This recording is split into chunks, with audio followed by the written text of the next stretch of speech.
Welcome to the latest episode of Templar Talks. It's been a minute. We didn't do a...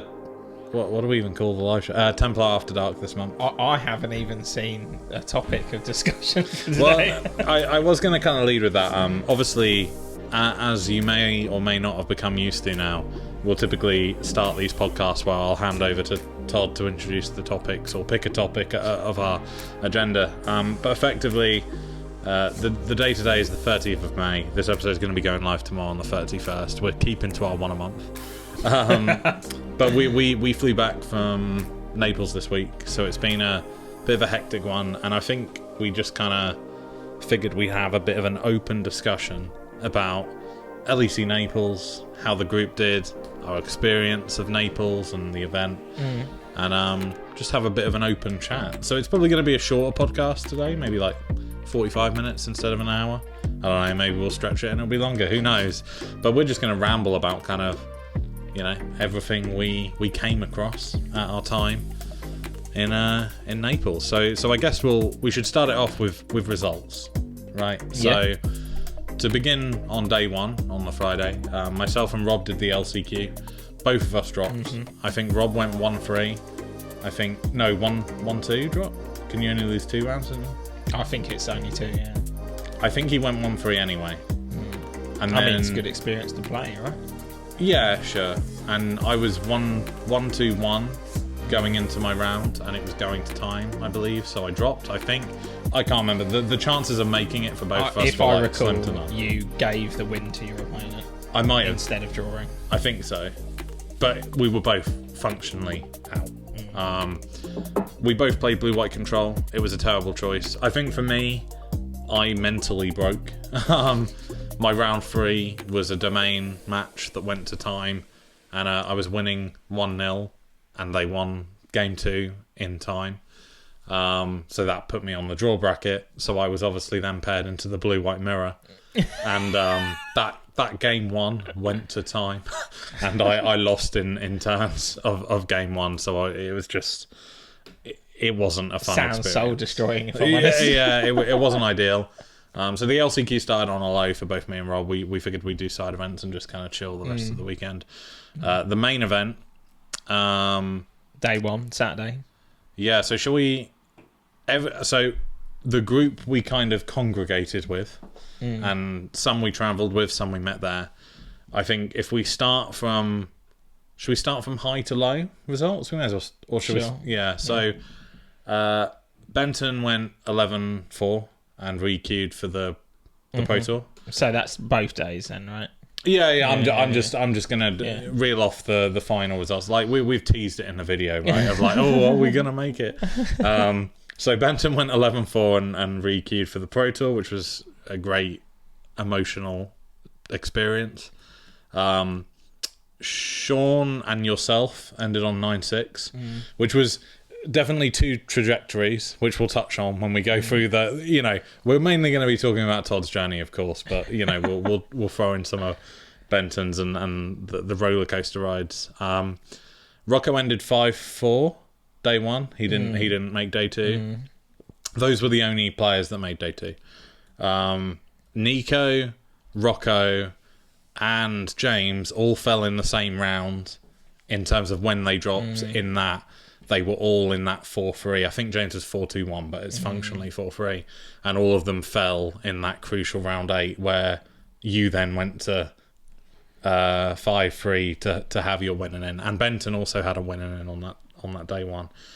And then I think Phil, Russell, Alex, Matt, who we bumped into, all dropped earlier in the day. If you want the results, they're all in our roundup video, like round by round how people did, so you can see it all there. But effectively those, you know, Rocco, James, and Nico had that painful almost and then there, yeah.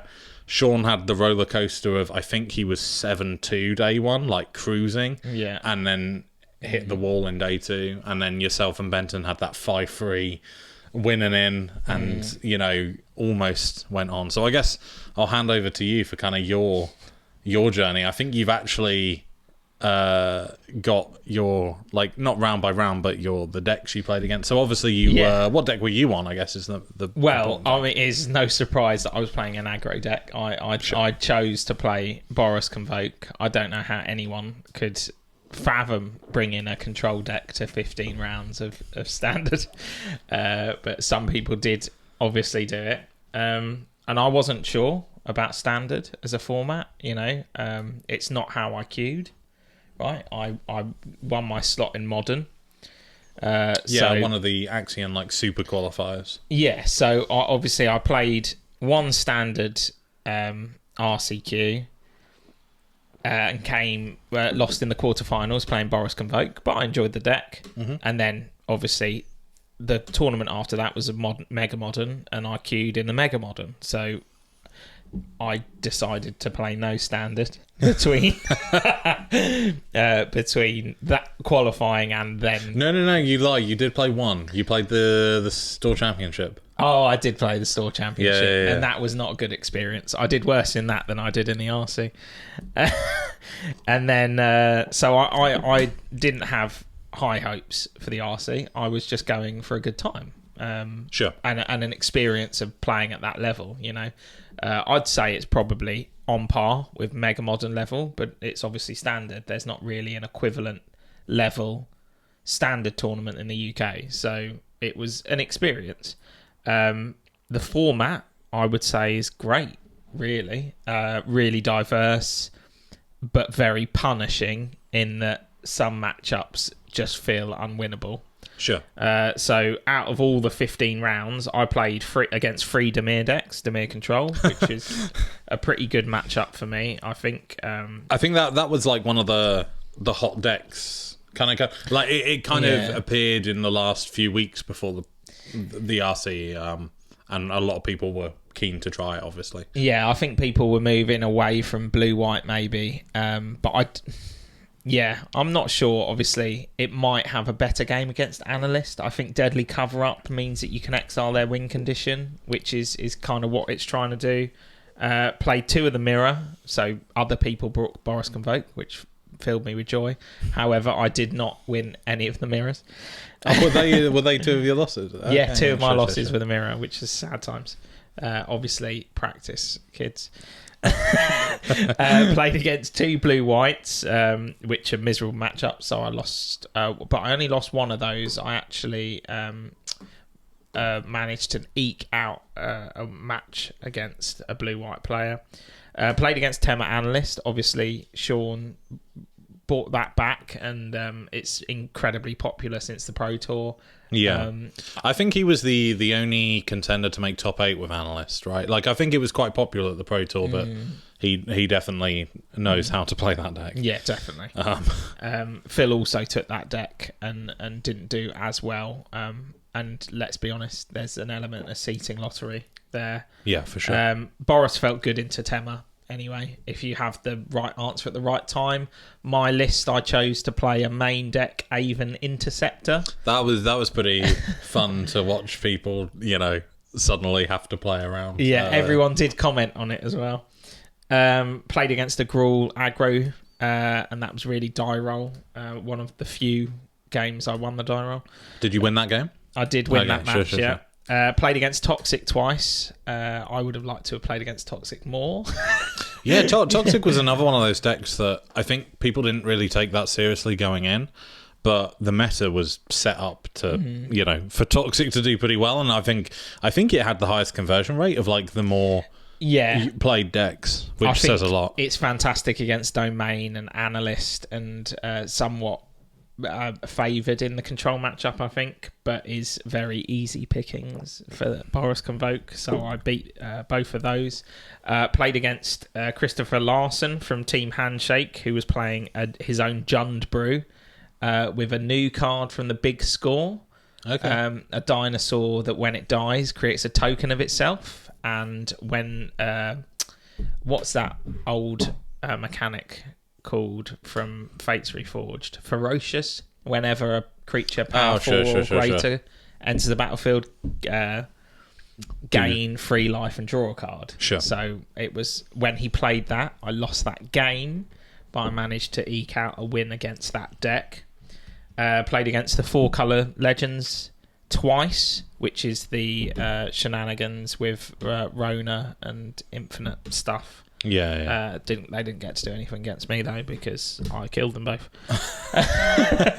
And then my final round, which was what we thought at the time was a winning in for cash. So it was a probability in that I think more than half of 10-5 players cash, based on how it was shaping up. But I think because there were more draws than a usual tournament, it threw it off, so maybe less did. But yeah, we figured it was the winning in. That's why you were going for that 10-5 kind of finish. Yeah. So I was 9-4, and I played against a domain list, which is 9-5. 9-5. Sorry, yeah.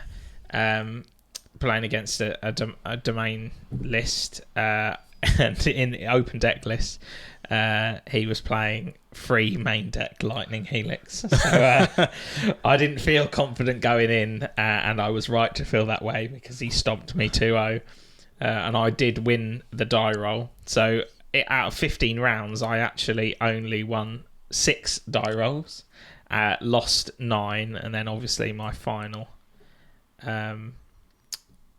was I ended on 9-6, didn't I? So, yes, yeah. But yeah, it was overall for my first RC was a great experience. I thought the meta game was particularly diverse. I didn't sit across the same matchups, which is overall good for the format. I think the most common matchup you had was twice, right? So like, Demir, Legends, I played against Demir twice and beat it. Two Legends too. And 2 blue-white. Yeah, but Demir free Demir. Oh, but free Demir. Sure. But yeah, like even when you're only playing against it 3 times, I think my experience in Ghent, despite dropping at round 5 or 6, I think I had played like living end at least twice. Do you know what I mean? Right? It does feel a little bit more open, which is nice, and it's indication of a healthy format. I agree. I think obviously most standard formats suffer from there being very good cards that are kind of like auto win. Sure. And I think there is still an element of that, in that there's not a great deal of catch-up mechanics. So some games feel particularly polarizing, or they hinge around one moment in the game, like Analyst, for example, has that as being a combo deck, right? That you have to respect. I think Analyst, though, I think what surprised everyone about it and why it's so good is it's actually surprisingly quite resilient. If you do hate out that combo, it still has other means to just, slowly control the game and get there. So. Though I only played it once, game 2, I was feeling particularly confident because he'd gone all in with his Analysts. He had 2 in play and he dumped a ton of lands in his graveyard. And I cut Sylflankard in response to an activation and exiled his graveyard. And I was like, well, that's game over, isn't it? You've put loads in there. They're all gone. And then he untapped and just went Titan of Industry. It's a 7/7 and a 4/4. And I was like, oh, my measly 2/1's not looking very good here. So yeah, it's. I think any deck that can produce a lot of mana has a lot of options after.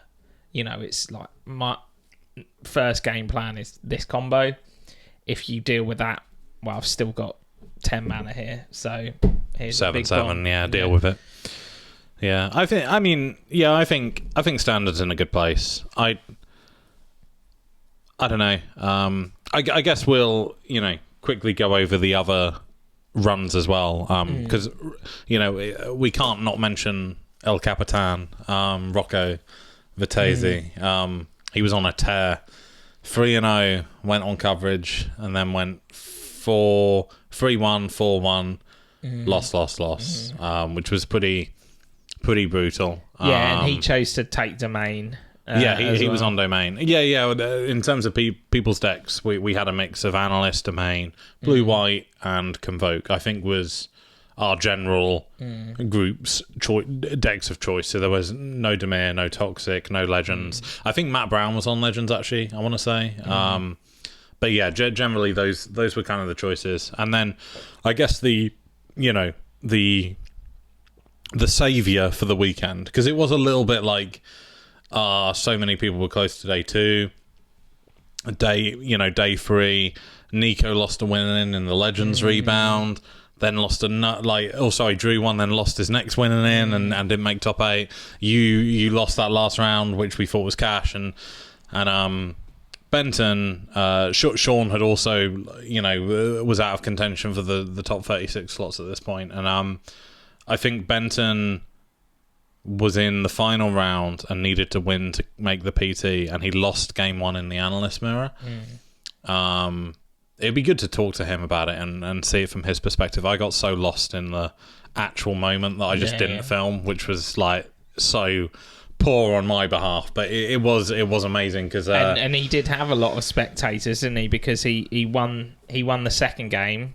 Yeah, so he won the second game. It turns out they'd been deck checked in game 1 or before game 1, so they had extra time. But he won game 2, including extra time, with 6 minutes left on the clock. So they had 6 minutes to sideboard and play game 3, which in the analyst mirror is, I think... I remember actually I was having a conversation with Sean on the side, and I said, you're probably the best analyst player I'm ever going to get to speak to. If you were turbo solitary, do you think you could win in sub 6 minutes? Yeah. And he was kind of like, maybe. Yeah, it's possible. Yeah. And I remember I walked away to just see how the others were doing, because Nico was still in his winning in, and came back kind of 4 minutes left on the clock, 2 minutes later, and there was like 7 mana in play, and both of them had been, credit to... I don't know the name of Benton's opponent, but credit both of them that they were playing to win. They were not, for either of them there was no incentive to draw that match. Yeah. So both of them were playing to win, and somehow Benton won on turn 1 of turns, which was insane and great because it meant we got to end on a high. Obviously, I think we would have all expected following that amazing occurrence to go out for a celebratory meal, which we did do, but not until after Benton had decided that he also, after 15 rounds of Magic in 2 days, was very keen on drafting first. But no, we were killing time for people to finish side events, so we did run a draft before we went out for our celebratory meal. So it was good to end on that high, right? Yeah, and talking of drafting, it was Legacy's final event, holding the hosting crown. Yep. And it was a really good event, and there was still plenty of on-demand and scheduled side events. Rob, who obviously scrubbed out of the Friday LCQ, went on a bit of a tear. Yeah, he took Burn as his modern deck, and I don't think anyone was expecting someone to come to like a tournament of that size with Burn, and he just terrorized the side events. Yeah, I think he 3-0 split a couple of them, like 2 or 3, and then 2-1'd all his other ones. Like, he really went on a tear. He cleaned up with all the ticks. I think he ended with 1,460 ticks or something. No. That was like... He had 1,400 ticks at the end of day 1. I think he ended with 2k plus ticks. He did very, very well. He was dishing them out. He got us all a t-shirt. Obviously, we had to pay him. But, yes, yeah. But he was being kind to those of us in the main event who maybe weren't picking up those ticks. Well, that was the funny thing, though. He was rinsing all these triple ups and double ups, and you kind of asked him, what are you trying to win on the prize roll? It's like, nothing. I don't know. So it was pretty funny. But I will, I think we always try, as Templar MTG, Templar Talks, the team, to push positivity. But I do think it's also important to not gloss over some aspects, right? And I do think as much as Legacy have been great, there's been a lot of problems, and I will say prize support for this one, for the side events, was pretty bad. Are you talking about the prize wall in particular? Not necessarily the prize wall, but in terms of the ticks return on how much the events cost. Wasn't ideal. I think it's been that way for a while, but it very much felt like, as a great example here in terms of lapse of planning, I guess, for the main event on the Saturday when me and Rob were side eventing, everyone had to talk with their round 3 opponent, decide who was going to win and go to get the tickets, because IDing you'd both lose like 80 ticks if you ID. So obviously everyone was incentivized to go up and then just do an equal split. And they fixed that for day 2. It was like, they added a brackets ID is this, which wasn't anywhere. And I may be tinfoil hat here, but the day before the LCQ, I spent a lot of time in a spreadsheet writing out all of the rewards for every LCQ and side event badge, because everyone with us was kind of curious, like, how am I going to get the best value? Like, which pass is the best to buy? And in all of those, it may have been me, just fuzz brain, so I'm not being on record as saying this, but I am very confident in my spreadsheets. I wrote that anyone that bought a side event pass got an Explore promo. And then on the day, we didn't get Explore promos, and checked the website, and there weren't Explore promos there. So there's a little bit of that tinfoil hat of like, was I really tired? Or, to make the mistake 5 times for each badge or whatever it was, and us have an open conversation in the group of like, oh yeah, you get the, like everyone was talking about it, and then it felt a little, I don't know, maybe it is just incorrect information, but I think the prize support, and I'll also say as well, like, I figured that all the competitors might get a t-shirt. I thought that would have been a nice gesture as a goodbye, because there were t-shirts from the previous events, and obviously Legacy are no longer doing these, so it would have been a nice, like, have some dice or have some, I've got to admit, being the first regional championship that I've qualified and attended, I was looking forward to having my playmat with the date and the location on it, which is obviously a previous thing. Or even if it's not that simple one, you always got like a promo mat, right? Yeah, like a Snappy or whatever. Yeah. And then to get my bag and it to have nothing in it. But they did give out those sidewinders that they've been stocking for ages, which was like, it's a nice thing. But talking about the deck boxes they gave out, I got a single deck box. Just to clarify here, they gave out the exclusive Legacy European Tour sidewinders, and in addition, another Ultimate Guard deck box. Extra freebie, obviously not paid for by Legacy, but they're sponsors. And I got a single one, and everyone around me got a double one. Yeah, and they did. I think you questioned it, and the people at the thing were just like, it's random. But it's like sample size of 10 people or whatever, and one person. I'm sure, other random, people also got shafted like myself.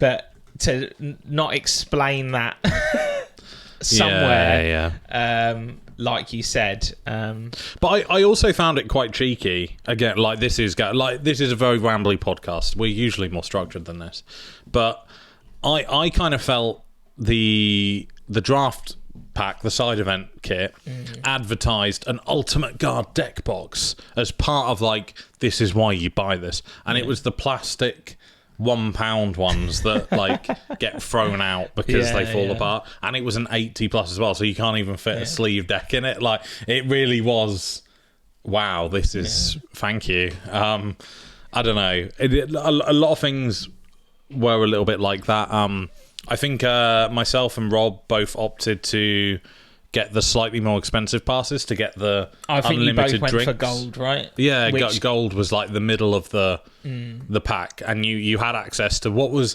described as VIP package. Yeah. And effectively, I only purchased it. I spoke to people beforehand because it was unlimited free drinks, like soft drinks, but the convenience factor was kind of what sold it to me. Yeah, so I was happy with what I got, but it is a little bit of a kick in the nads when the very nice area the VIP package gets you to is effectively in their greenhouse section where it is boiling hot, and it is just some plastic patio furniture. Like, it felt a little... Yeah. Like, Yeah. I don't know, like, why... Because originally it was supposed to be like a garden area, which I think was that area, like, beyond Where the pizza oven, but yeah, then they yeah. shut that off because of other events. Yeah, But yeah. that would have been great, like, you know, being undercover outside, enjoying the weather, Yeah. like fresh air. But it But did we feel are a bit weird. nitpicking, though, aren't we, really? Because overall... We are nitpicking with Legacy, but in terms of the actual venue, I don't think it is nitpicking. I think the venue was pretty bad. Like, the venue wasn't great. They had the whole section, which was effectively 30 degrees at all times because it was a greenhouse. Genuinely, like, in the side events on, I think it was the first day, Saturday, yeah. Yeah, like by midday, me and my opponent, I can't remember their name. It was someone from Axion. Yeah. And we were both kind of like, I want to lose this game so I can drop because I'm about to pass out. Like, it was really not good. That room wasn't particularly nice, no. No, and the toilets weren't great. No, and they were through the greenhouse as well, so you had to walk through the humidity of that area to arrive to a very unpleasant toileting experience. And they got better as the venue made changes. So day one, I think there were 3 members of staff consistently mopping the floors because of the leaks in there. By day 2, that had decreased to no one, which was nice. But the bathrooms upstairs near the bar had no toilet paper, no soap, and day 2 they added toilet paper, so someone defecated all over the floor apparently as a dirty protest. But I know that a venue can't control that, and I also know that there are venues that will not accept Magic players in, right? Like Magic tournaments because of the reputation. But at the same time, I think it seemed like it was just a general attitude of the venue to like just be like, like it didn't. I don't know.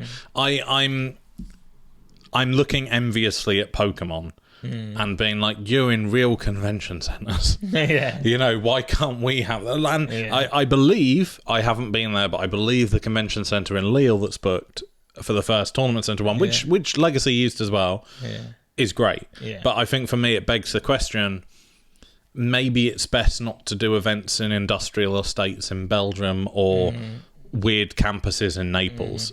Because to be completely honest, this is my first time in Italy. There was no Uber.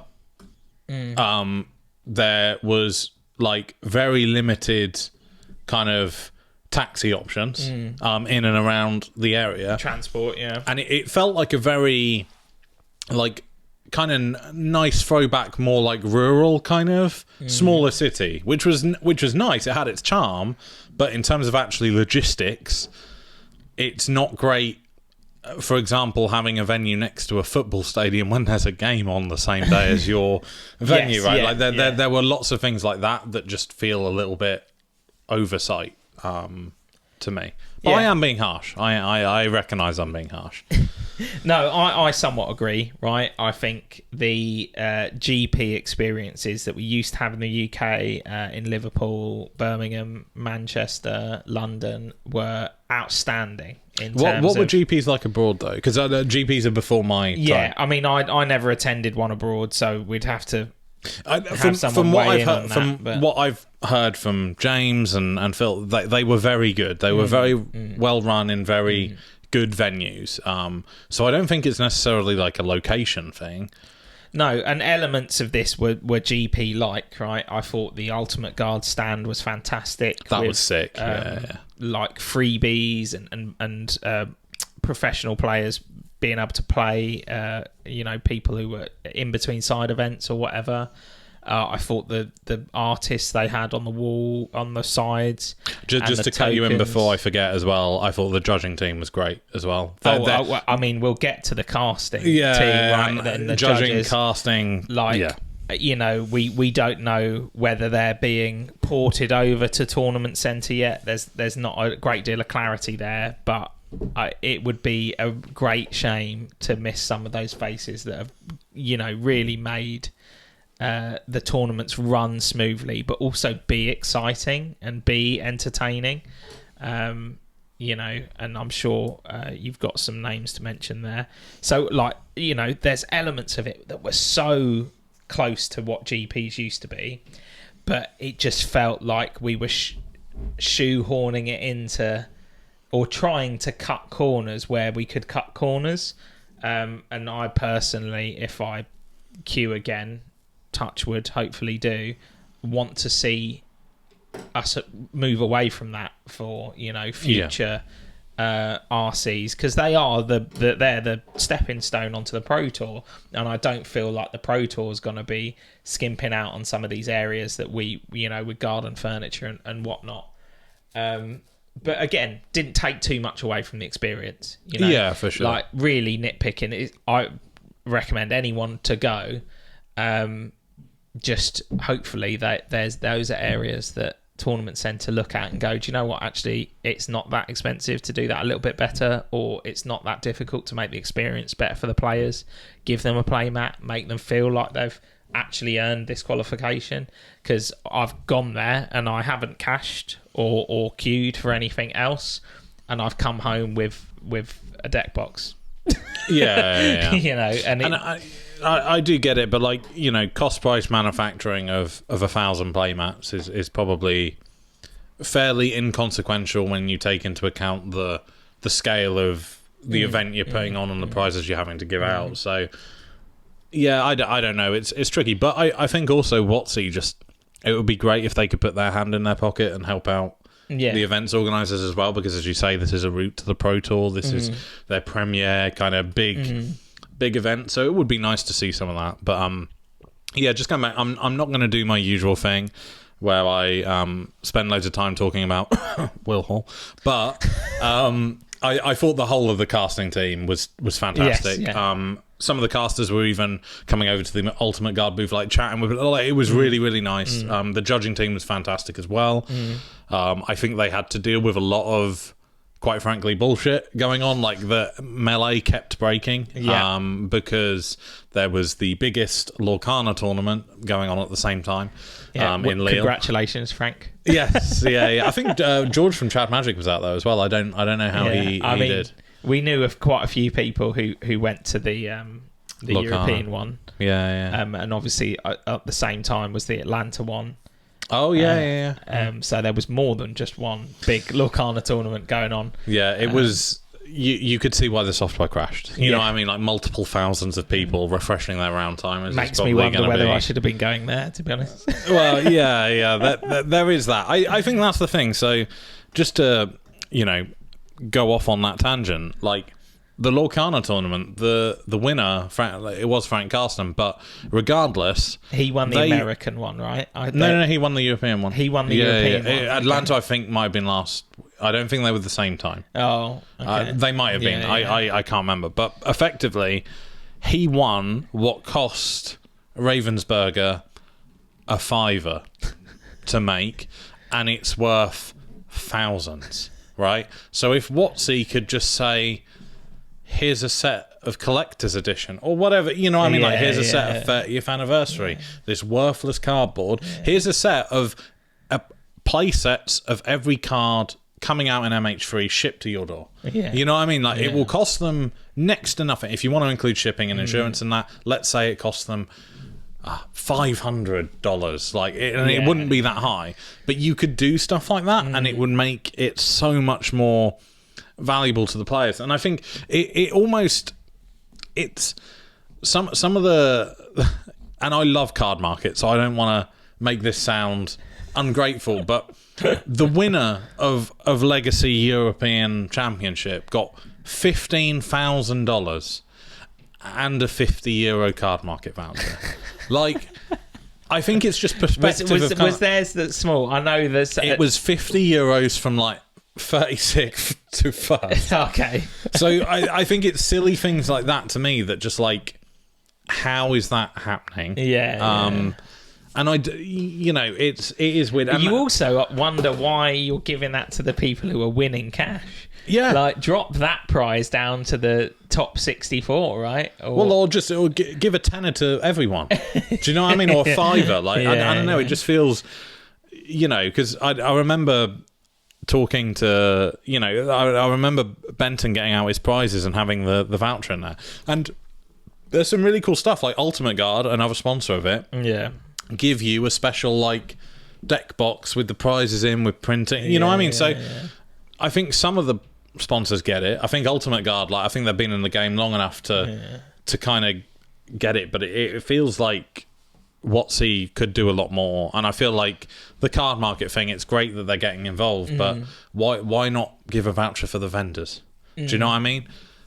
Which they did do for the Legends tournament, for the day 2 standard Legends, which is obviously a functional rebound for players who didn't make day 2 of the main event. But equally as well, thinking logistically, and I always say I will never open a Magic store because I don't want to get involved in anything to do with this situation of Magic as a game. And so if the standard Legends tournament played out to top 8, their last round ended after the last round of the main event. So then they play out their top 8, and the winner gets $1,500 to spend in the vendors that are probably already packing up because they want to go fucking home. Like, it's, do you know what I mean? It's like, and also as well, I'm really on a rant now. You obviously didn't experience this.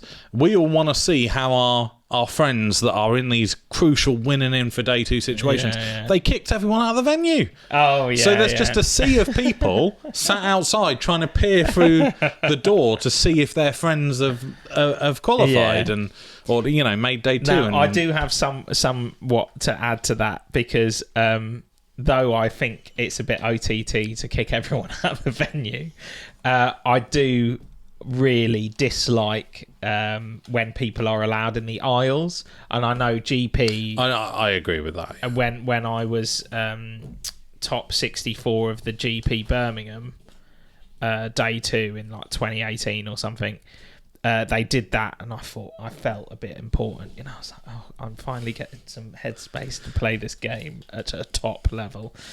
And they did it again this day 2 at this RC, and it was refreshing because the floaters, and no offense to them because I get it, right? You want to watch your friends, but for your friend's opponent to have like their squad behind them. So for perspective, Rocco's winning in. He was sat on the table on the end of a table, and his opponent had someone standing over his opponent.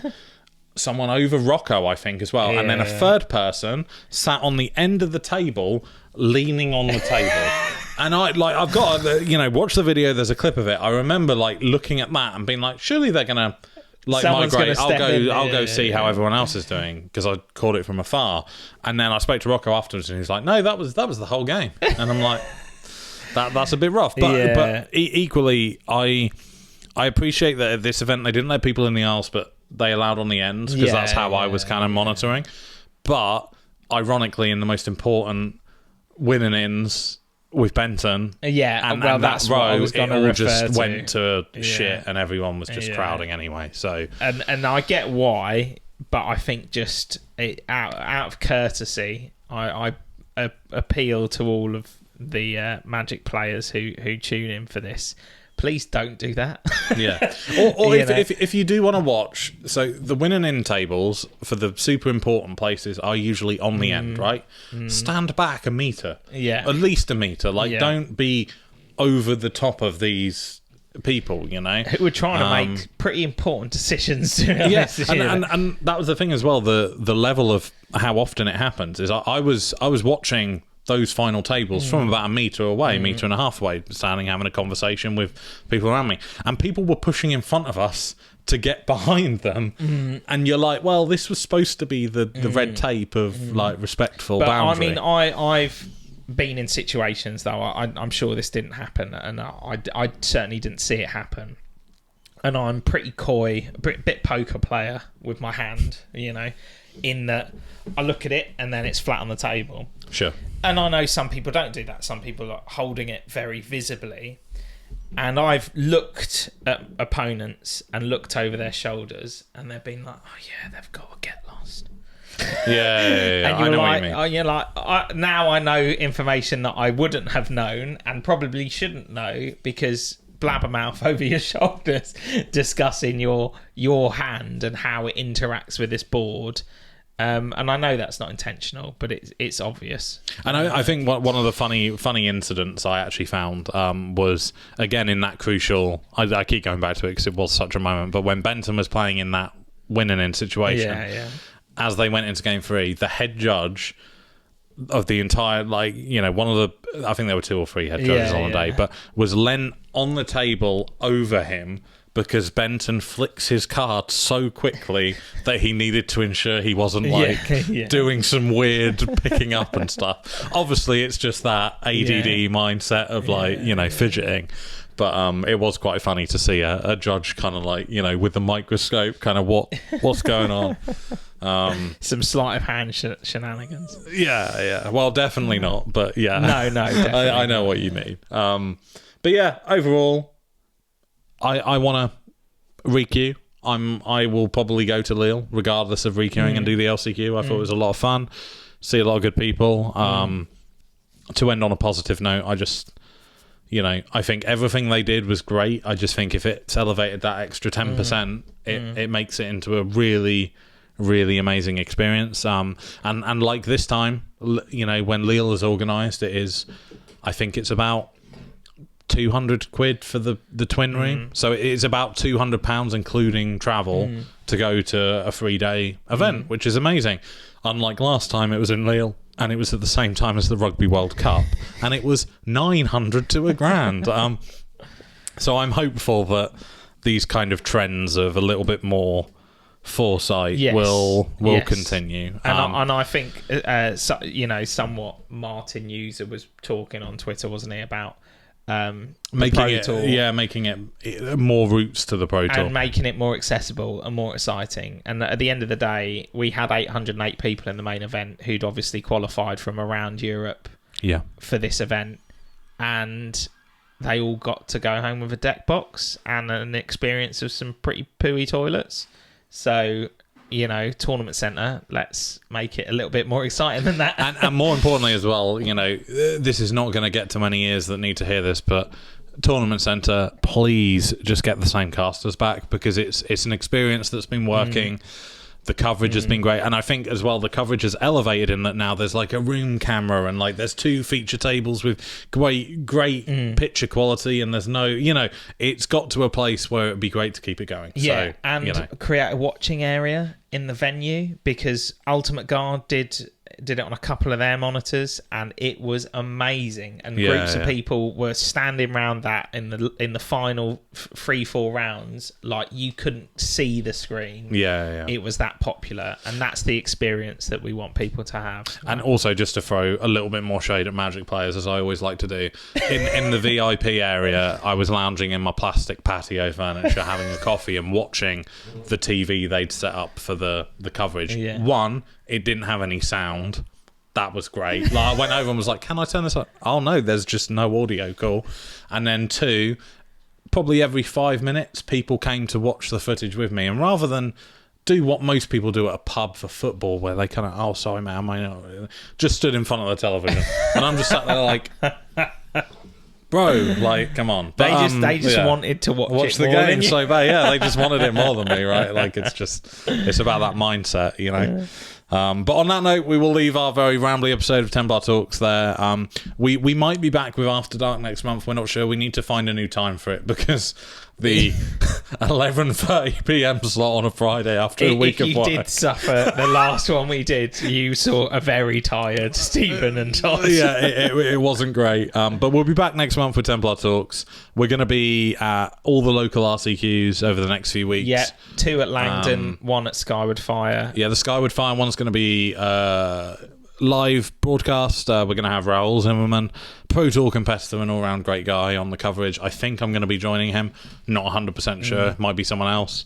But yeah, it should be a great time. And, if you're at the local events, do say hi. And if you can't catch us there, you will see us at Cardiff. Yeah, we're going to be finalising our travel plans for Cardiff this weekend, so there's going to be, I'm hoping that, so there will be a Templar force there, but I'm hoping there's going to be quite a big East Anglian kind of 100%. Contingent as well travelling. And we had a few of those at Naples as well. So, yeah, it was really good.